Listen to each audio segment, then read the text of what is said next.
Welcome to Siri Kishan vlogs. ఎలా ఉన్నారు? అందరూ బాగున్నారా? మీకు కూడా ఇలా హెల్దీ లాంగ్ హెయిర్ మంచిగా డాండ్రఫ్ లేకుండా కావాలనుకుంటున్నారా? అయితే మా పాపకు నేను ఎప్పుడు హోమ్ మేడ్ ఆయిలే తయారు చేస్తానండి. మీకు తెలుసుకోవాలనుకుంటున్నారా? అయితే చూసేద్దానండి. ఆడించి పెట్టుకున్న ఫ్రెష్ కోకోనట్ ఆయిల్ని 400 గ్రామ్స్ టు 500 గ్రామ్స్ తీసుకున్నాను. ఇట్లా ఫ్రెష్గా ఉండాలి, స్మెల్ ఏమి రాకూడదు. సో దాంట్లో ఒక 100 గ్రామ్స్ మెంతులు వేసుకోవాలి, ఒక 100 గ్రామ్స్ కరివేపాకు వేసుకోవాలి, ఒక 20-30 మందారాకులు వేసుకోవాలి. నీట్గా అన్నీ కడిగి పెట్టుకోండి ముందే. ఒక 150 గ్రామ్స్ గోరింటాకు, కొంచెం తులసి ఆకు. ఈ తులసి వేయడం వల్ల డాండ్రఫ్ అయి ఉంటే ఇచ్చింగ్నెస్, బ్లాడ్నెస్ ఉంటాయి కదా హెయిర్, అవన్నీ పోతాయి అన్నమాట.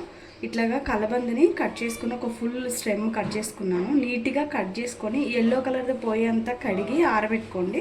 అలా కలబంద కూడా వేసుకున్నాము. మందార పూలు ఇట్లాగా తొడుమలు తీసేసి ఒక 20-30 మీకు ఎన్ని ఉంటే అని ఎర్ర మందారాలు మాత్రం ఒంటిరెక్క మందారాలు వాడాలి. సో వీటన్నిటిని సిమ్లో లో ఫ్లేమ్ మీద ఒక 20 మినిట్స్ బాయిల్ చేసుకుందాము.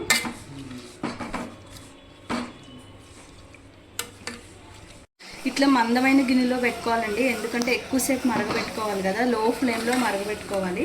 సో అందుకని ఇట్లా మందమైన గిన్నె పెట్టుకోండి. చూసారా, ఇట్లా ఆకులన్నీ మెల్ట్ అయిపోతూ ఉంటాయి, మందార పూలు కూడా మొత్తం అయిపోతాయి. హై ఫ్లేమ్లో పెడితే ఇవి మొత్తం పొడి అయిపోతాయి. అలా కాకుండా లో ఫ్లేమ్ అయితే దీంట్లో ఉండే జ్యూస్ అంతా బయటకు వచ్చి కోకోనట్ ఆయిల్లో కలిసి మంచిగా అవుతుంది. ఇట్లా ఉడుకుతూ ఉన్నప్పుడు ఇట్లా తిప్పుకుంటూ ఉండండి, మంచి అరోమా వస్తుంది. ఇట్లా కొంచెం ఒక 10 to 15 మినిట్స్ మంచిగా బాయిల్ చేసుకుందాం. సిమ్లోనే చేసుకోవాలి ప్రాసెస్ అంతా. చెప్తా. చూసారా, ఇట్లా పూలన్నీ డ్రై అవ్వడం స్టార్ట్ అయినాయి. ఆయిల్ కూడా కలర్ చేంజ్ అయింది, లైట్ గ్రీన్ కలర్లోకి వచ్చేసింది. చూసారా, అంటే ఆల్మోస్ట్ అయిపోయినట్టే. మీకు ఇట్లా చేసుకుంటున్నప్పుడు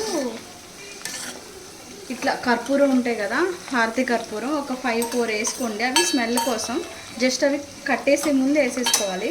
ఆల్మోస్ట్ అయిపోయింది, కట్టేసాను.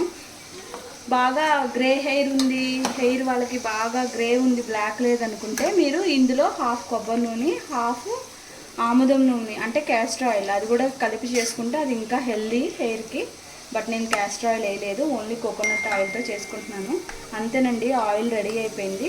మనం సైడ్కి పెట్టేసి ఒక 1 అవర్ పక్కకు పెట్టేస్తే మొత్తం చల్లారిపోతుంది.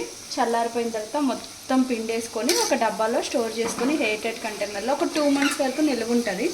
బ్యాడ్ స్మెల్ రానంత వరకు అది పాడవునట్టే. ఒక 2 మంత్స్ వరకు మనం ఫ్రెష్ కోకోనట్ ఆయిల్ అయితే ఎలాంటి బ్యాడ్ స్మెల్ రాదు.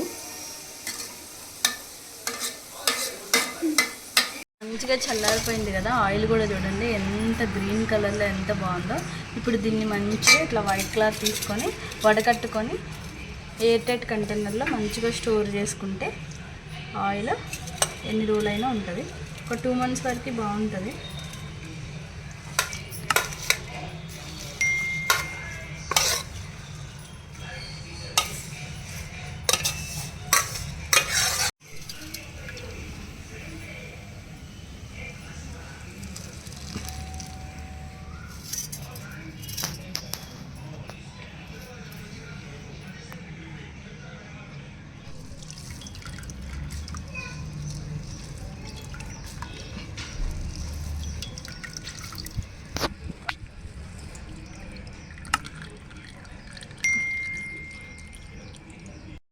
చూసారా, ఎంతో హెల్దీ ఆయిల్ గ్రీన్ కలర్గా మంచిగా రెడీ అయిపోయింది కదండి.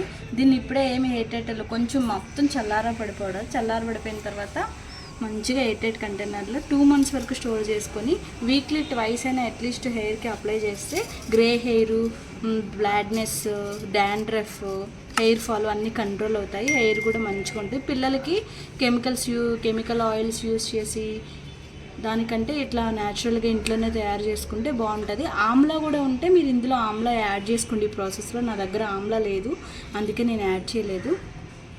వీడియో మీకు నచ్చింది అనుకుంటున్నాను. నచ్చితే లైక్ చేయండి, షేర్ చేయండి, సబ్స్క్రైబ్ చేయండి. థ్యాంక్స్ ఫర్ వాచింగ్ అండి. Have a good day.